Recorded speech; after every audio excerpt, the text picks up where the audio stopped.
para tudo e preste atenção aqui. Aprenda a botar o seu salário para trabalhar para você e colocar ordem nas suas finanças pessoais e do seu negócio. Com Natália Arcuri, nossa musa das finanças. Confere o link na descrição. Que assim, ó, eu fiquei com medo de vir aqui... Enquanto tu fala mais uma, eu vou dar uma mijada. Eu fiquei com medo de vir aqui e todo mundo ficar falando que eu já era voto ganho e ia ficar, não, sabe, para só... com isso. E eu, enfim, vou trazer coisas que... Uma delas é a questão de que no Brasil eu tenho notado de que aumentou muito a quantidade de pessoas que têm o CPF cadastrado na B3, na Bolsa de Valores, etc. Isso é um fenômeno que está acontecendo. Tem um monte de influenciadores. E assim, eu, por ocasião da minha vida, por ser interessado, eu pesquisei bastante e acabei estudando um pouco isso. Então eu entendo razoavelmente bem, né, para um leigo. E eu consigo ver que tem muita sujeira. Eu consigo entender já em alguns lugares onde tem coisas para enganar o povo. Fundos que é aquela coisa... um fundo que opera tesouro direto, mas aí a taxa que se cobra da pessoa anual supera o rendimento do fundo em alguns anos. Aquela coisa que é bem... Que os bancos têm esse lucro exorbitante, não é à toa, porque usam instrumentos como esses. Minha pergunta é... Existe como pacificar a questão do mercado de ações? Existe algo positivo nisso? Porque o que eu quero dizer é o seguinte, eu vejo, por exemplo, em outros países, que tem até uma coisa de tradição. E eu acho que isso tem a ver com o sentimento nacionalista, assim, das indústrias. De, pô, eu tenho aqui, lá nos Estados Unidos, eu deixei pro meu filho os papéis de uma companhia americana. E aqui no Brasil, eu acho que, não sei se por causa dessa polarização, eu quero ouvir de você, para você vai saber me dizer... Não existe como a gente ter uma relação um pouco mais sadia com isso, porque eu vejo, às vezes na esquerda, eu que entendo, também vejo muita baboseira das pessoas mentindo. Mentindo não, acho que elas não sabem mesmo. Elas falam sobre o mercado acionário como se fosse sempre algo extremamente criminoso, que necessariamente está mexendo com algo vil das pessoas, de querer, sabe, explorar outra pessoa. Tem muito disso. Mas como em qualquer área. Uhum. E tem uma parte que eu acho que talvez tenha alguma virtude. Eu queria... saber de você. De novo, vamos botar todo mundo na jogada, o velho professor enchendo o saco para botar o povo, né, saber se é cumplicidade. Vamos lá. O que é o mercado de ações moderno? O mercado de ações moderno, do ponto de vista do acionista, é um mecanismo de poupança e de remuneração dessa poupança. Uhum. Então, veja, no Brasil... Independente da produtividade, independente não, do deixa eu começar a explicar. Então, do ponto de vista do acionista, você entra para comprar uma ação porque está esperando que o seu capital...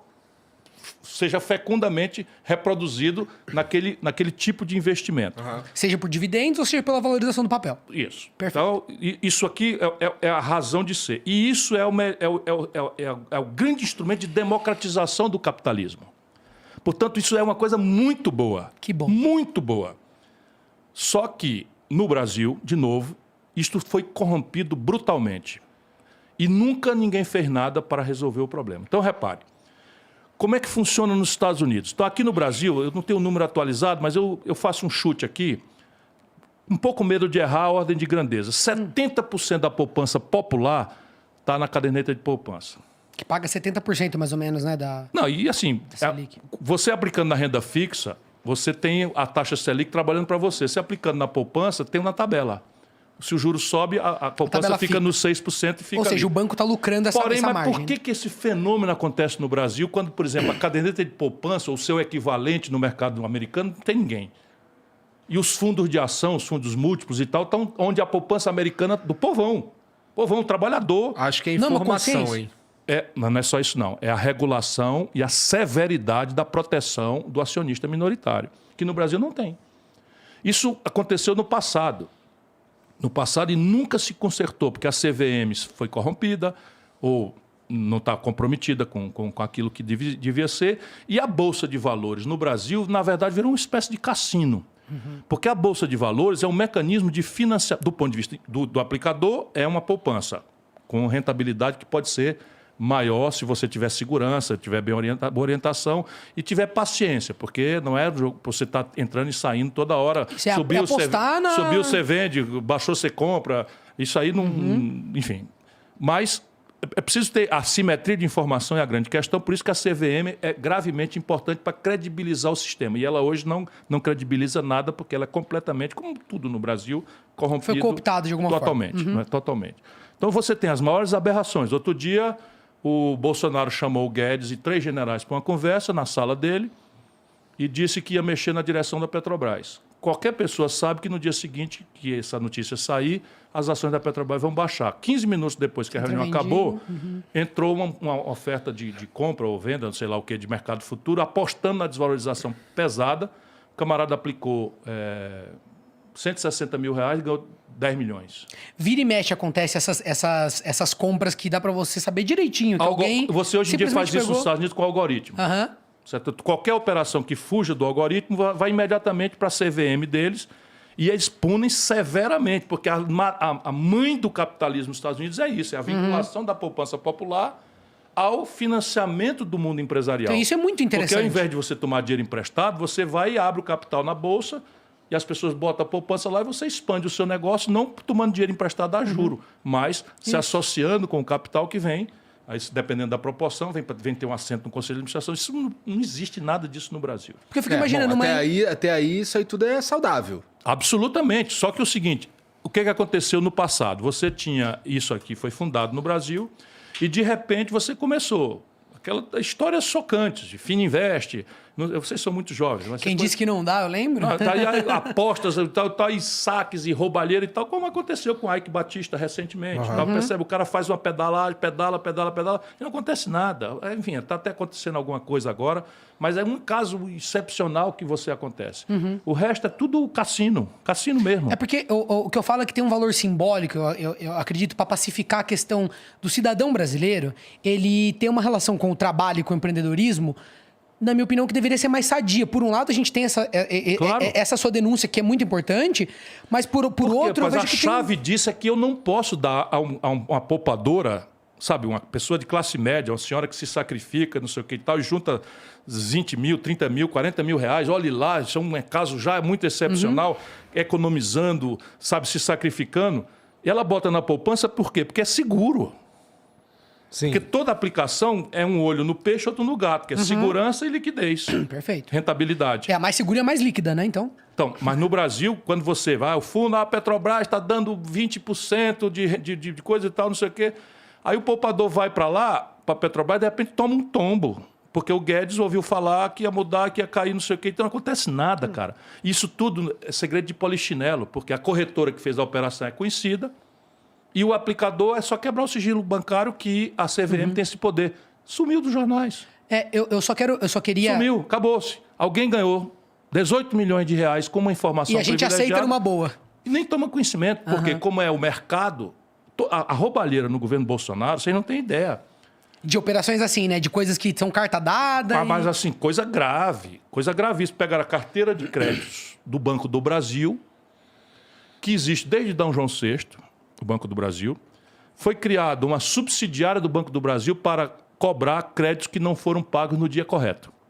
Então, quando um crédito não é pago no dia correto, vamos para o cheque pré-datado. Você deixou lá uma promissória, o cheque pré-datado não pagou, o Banco do Brasil bota isso no balanço, desconta dos impostos, não sei o que e tal, e pega esse papel e leva para a subsidiária dele para ele botar um advogado e cobrar, fazer um acordo, não sei o que e tal. Essa subsidiária está aí, ela existe só para isto. Pois bem, pela primeira vez na história de D. João VI até aqui, o seu Paulo Guedes, o seu Bolsonaro pegaram 3 bilhões de reais de ativos do Banco do Brasil e entregaram para o BTG por 370 milhões de reais. Por simples assim. Assim, como foi um leilão, uma licitação? Não, entregaram. Acabou-se. Aí eu denuncio, me esgoelo e tal, um procurador disse que ia fazer alguma coisa lá no Tribunal de Contas e sumiu. Que não tem apelo popular também, né? Sumiu. Ninguém presta muita atenção. Aí é o seguinte, ação no varejo, ela tem um valor. Então, se eu tenho BR Distribuidora, eu tenho uma ação da BR Distribuidora, eu vendo e compro, ela tem um preço do varejo. O preço do varejo, por exemplo, o preço de banana no varejo. É um. Eu vendo e compro banana, não sei o que e tal. Se você vai na CEAGESP, vai comprar no atacado, muda o preço. Claro. No caso, cai. Né? Mas no caso de você transferir um controle acionário, a ação pode multiplicar por 1000 o valor. Claro. Porque você transfere toda a política de dividendos, transfere toda a política de jatinho, de fringe benefits para os diretores. O controle também, né? Quando você transfere o controle, as ações... O Bolsonaro vendeu a BR Distribuidora por um valor que equivale a 10% do faturamento de um ano. Deu. pelo preço de varejo. Deu.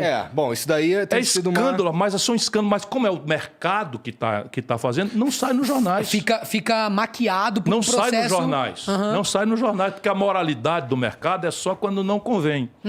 Mas o que eu queria saber é assim, dá pra então criar um modelo onde a gente pacifica isso e Sim, a gente claro. pode ter um mercado acionário onde Se eu um jovem conseguir, quer ter... se eu conseguir. Eu gosto da Magazine Luiza, acredito no case. Pronto. Então eu quero comprar, eu quero... Se eu conseguir garantir, via o sistema de controle, que é CVM, mas não é só isso, que o acionista minoritário vai ter a proteção, a segurança, eu começo a migrar a poupança para a ação, como no mundo inteiro. A grande poupança moderna não é especulação financeira, que é estéril. A grande poupança mundial hoje está associada ao investimento produtivo. Mas eu acho que a gente precisa ainda assim de um trabalho de educação, cara. Porque eu acho Muito forte. Eu acho que, assim, grande parte da causa das pessoas investirem majoritariamente no Brasil, majoritariamente em poupança, que assim não parece ser um investimento Só conhecem inteligente, isso, né? Só conhecem isso. Isso. A minha mãe, por exemplo, Isso. não tem domínio nenhum, não tem Sim. nenhuma noção. Ela vai botar na poupança. Mas eu só queria destacar que, por exemplo, eu vejo muita sujeira nesse mercado. Eu fico olhando e assim, eu já vejo e falo, nossa, mais uma Você não tem roubalheira, ideia, né? E eu não sei de tudo. Mas eu vejo também algumas pessoas do mercado que eu sinto que eles têm um impulso patriótico, nacionalista, que eu acho bem interessante. Por exemplo, a renda fixa pagando horrores. E esse cara lá falando, não, eu ainda continuo aplicado em Magazine Luiza, porque eu tô dando um exemplo aqui da Sim, Magazine claro. Luiza, mas pode ser qualquer empresa.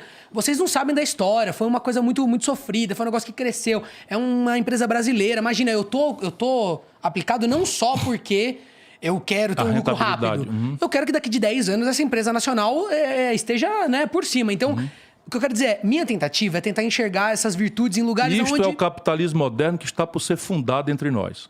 Porque no Brasil, o capitalismo não existe. Aqui no Brasil é um espaço de absoluto patrimonialismo rentista que não respeita nada. Essa ferramentaria toda moderna não existe no Brasil. Então só tá cooptado e não desenvolvido ainda. Não foi feito com o objetivo de empoderar o povo A gente a poder copia participar. as instituições dos Estados Unidos, mas não pratica. É isso.